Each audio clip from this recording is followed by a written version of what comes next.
안녕하십니까. 2022년 9월 30일 금요일입니다. 코페스 동반자 채널에서 오늘은 KF21 사업 성공은 인도네시아 협력이 필수, 이런 주제로 말씀을 드리도록 하겠습니다. 사전에 게시물에서도 언급을 했듯이 전투기의 개발과 전투기의 사업성은 다른 겁니다. 특히 한국은 초음속 전투기를 자체적으로 개발한 적이 없습니다.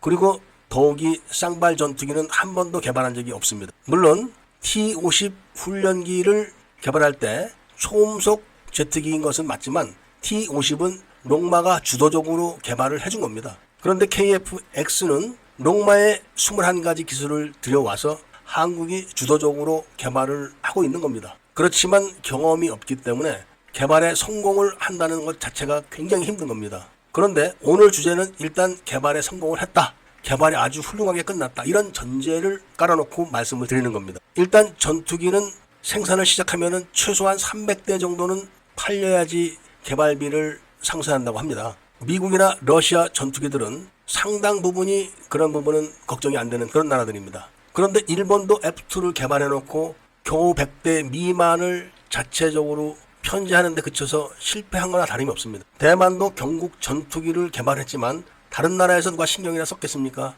결국은 실패했다고 보는 겁니다. 라팔도 최근에야 좀 나가는 편이지 단 한 대도 팔리지 않았습니다. 타이푼이라는 전투기는 4개국에서 공동 개발을 해가지고 기본적으로 4개국에서 전투기를 사서 편제하는 바람에 기본은 한 그런 전투기입니다. 그래서 KF-X 사업을 시작할 때 타당성이 없다, 이렇게 해서 일단은 포기 단계까지 갔었습니다. 그런데 인도네시아와 이야기가 잘 돼가지고 인도네시아가 개발국으로 참여를 하는 바람에 한국 공군이 120대, 인도네시아 공군이 50대, 이렇게 해서 기본적으로 170대는 깔고 갈 수 있다. 그래서 시작을 한 겁니다. 그런데 인도네시아와의 불협화음이 굉장히 심각합니다. 구독자님이신 지일정님께서는 시간만 되면은 거의 도배하다시피 하면서 인도네시아에 대한 비난을 많이 하십니다. 국제 사기꾼이다, 이런 말씀을 하시는데 그건 잘 모르시고 하는 말씀입니다. 지금 한국과 인도네시아가 전투기 개발 과정에서 불협화음이 나는 것은 양국의 특수한 관계 때문에 그런 겁니다.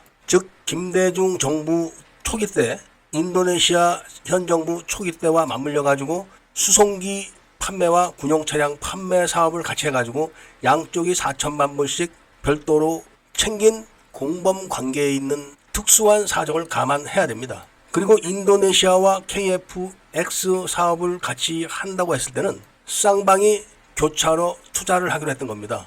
인도네시아가 KF-X 사업에 투자를 하고 한국은 인도네시아의 수송기와 무인기에 투자를 한다, 이런 약정을 맺었었다가 문재인 정부에서 그런 약정을 했던 카이 하성룡 사장을 돈을 떼먹었다, 이렇게 해서 구속을 시켜버리는 바람에 그런 게 다 없어진 겁니다. 그런데 하성룡 사장이 돈을 횡령했다는 그런 범죄 사실은 무죄가 났습니다. 이때부터 인도네시아가 판을 흔들기 시작한 겁니다. 그리고 20%의 인도네시아에게 기술을 다 주고 판매권을 주는 게 맞냐, 이런 말씀을 계속 하시는데 인도네시아에서도 그런 얘기를 안 합니다. 뭐하러 개발에 끼워가지고 투자를 해가지고 복잡하게 만들었느냐, 나중에 그냥 50대 산다고 해가지고 그때 협상을 하는 게 더 유리하지 않냐, 이런 이야기가 나오는 판국에 무슨 기술을 다 주고 판매권을 다 준다는 이야기를 도배를 하시는지 저는 이해가 안 갑니다. 예를 들어서 F-35 스텔스 전투기를 투자를 한 나라와 한국처럼 그냥 산 나라가 어떤 차이가 있는지 아십니까?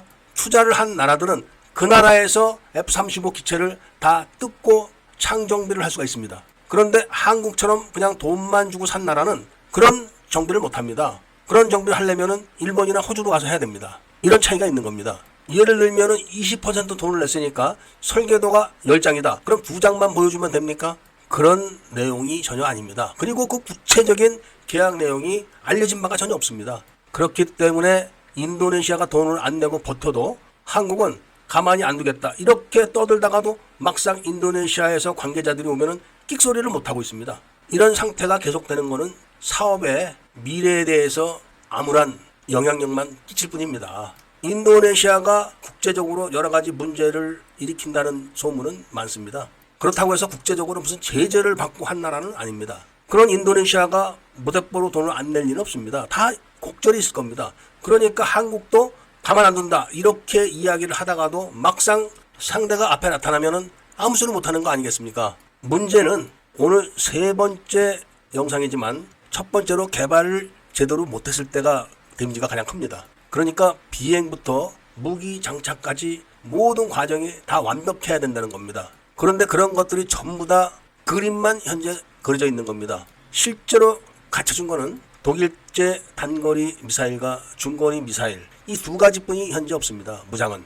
어쨌든 이런 걸 다 성공했다고 쳐도 한국이 120대를 공군에 편제해서 이상 없이 운영이 되고 인도네시아가 50대를 들여다가 이상 없이 운영을 했을 때 그때부터 130대가 나가야지 수치가 맞는 겁니다. 이게 바로 KF-21의 사업적인 성공의 끝판입니다. 여기까지 가려면은 국회에서 양국의 협정문을 비밀리에 관계되는 의원들에게 공개를 해가지고 최선의 길을 찾아야 됩니다. 무조건적으로 국제 사기꾼이 내쫓아야 되느니 이런 막말을 해서 해결될 일이 아니라는 겁니다. 우리가 의뢰 입장에서 FA50이나 KF-21에 계약을 하고 울분을 토하듯이 갑의 입장이 돼가지고 계약을 해놓고 떳떳이 못한 것은 문제가 있는 겁니다. 이 문제에 대해서 인도네시아는 뭐하러 KF-21에 투자를 했냐, 우리가 얻는 게 뭐냐, 이런 이야기를 하는 겁니다. 그냥 가만히 있다가 한국에서 전투기 잘 만들어가지고 잘 쓸 때 우리가 하나 50대 팔아줄까?